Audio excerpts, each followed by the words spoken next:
Hey bookworms, welcome back to my channel. Today I'm going to be diving into the epic world of Dune in the books Dune and Dune Messiah. If you love stories that mix philosophy with epic drama, then these are definitely the books for you. So what it's about is Dune is about the first book, Dune, is about the rise of Paul Atreides and how he's thrust into a world of deadly politics on the desert planet of Arrakis.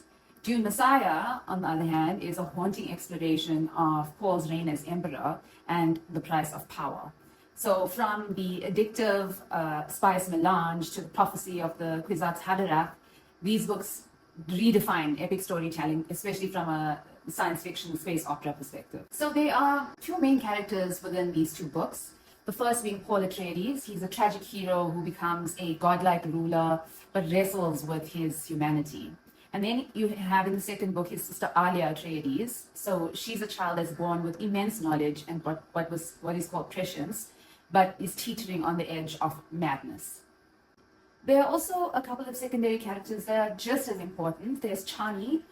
She's Paul's Fremen love and is deeply loyal to Paul, but heartbroken by her role in the political schemes that need to be played. There's Duncan Idaho. He's a trusted sword master and returns in a very surprising and very unsettling way in Dune Messiah. They are the Bene Gesserit, so it's a secret sisterhood that manipulates the bloodlines and prophecies with their plans unraveling all around Paul and his family. There's Emperor Shaddam IV. He's weak and dethroned and is just a symbol of political decay. And then you have the Harkonnens. The Harkonnens are ruthless and cruel and have a legacy of vengeance that hangs over Paul's reign. Hi guys, Editing Naz here. I completely forgot to talk about three other characters. So first up, Lady Jessica. She is a Bene Gesserit defector who chooses love over duty, setting the stage for Paul's rise and fall. She's a complex figure and she's torn between her loyalty to Paul and her lingering ties to the Bene Gesserit sisterhood. Then you've got Princess Irulan. She is the daughter of the dethroned emperor, trapped in a loveless political marriage to Paul, a symbol of the sacrifice made in the name of power, and a quiet but shrewd observer of Paul's empire. Lastly, you've got Duke Leto Atreides. He's Paul's father. His honorable legacy contrasts sharply with Paul's moral compromises. Leto's belief in justice and diplomacy haunts Paul as he struggles to uphold the Atreides name.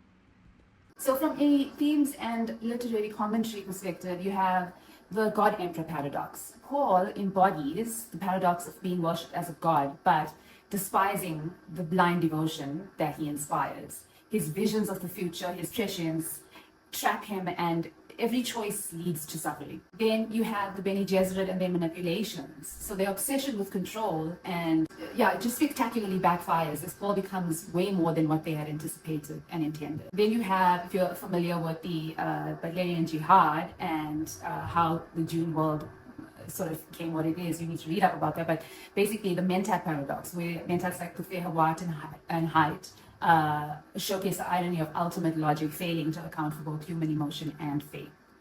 And then you have just the tragic story of the Atreides line. So Paul's decisions endanger his bloodline, raising questions about legacy and the cost of power. From a spice and melange perspective, the spice is both a gift and a curse, and fueling trade, vision, and addiction while tying everyone to the planet of Arrakis. The Fremen and the Sandworms, their fierce independence contrasts with how they become pawns in Paul's empire. And the Sandworms are a symbol of both life and destruction, tied to prophecy and ecological balance. Then you have the Harkonnens. They represent greed and cruelty, but their downfall sparks an equally oppressive future under Paul. And then finally you have Alia's arc. Her precocious knowledge, her prescience isolates her, foreshadowing tragedy as she struggles with her own identity and maintaining that. And then you have the cost of power. So absolute power does not only corrupt absolutely, it also isolates and it destroys. Prophecy and prophecy as a trap. Even with foreknowledge of something, destiny often proves inescapable. Also the complexity of leadership. So true leadership isn't about domination, it's about sacrifice. And then also faith and manipulation. So blind faith can be a weapon, but it often backfires, and that you see with the Bene Gesserit. And finally, you have environmental balance. So the importance of respecting the ecosystems that we depend on. So for my final thoughts, Dune is epic. Dune Messiah is devastating. I'm not going to speak about the children of Dune because that's where the story starts getting a little weird for me. But these are my two favorite books. And together they form a story of power, loss, and humanity. They really aren't just sci-fi classics. They're essential reading for anyone who loves layered storytelling. There's a lot of philosophy and a lot of thought-provoking commentary in the books. So yeah, I love them. I've reread Dune about 4 times, Dune Messiah twice. And yeah, it's 5-star reads for me. I will continuously reread these books. I'm a big rereader, if you haven't noticed that, from my channel. And yeah, I just wanted to apologize for the quality of the videos that I previously posted. I'm trying to get my setup right. But yeah, drop a comment if you've read Dune, if you're a fan of Dune Messiah. I mean, I know exactly about the Golden Path and all of that stuff there. It's just these 2 books are my favorites. So drop a comment if you plan on reading it as well. And what your thoughts are on the series. And I will then catch you in my next video. Bye.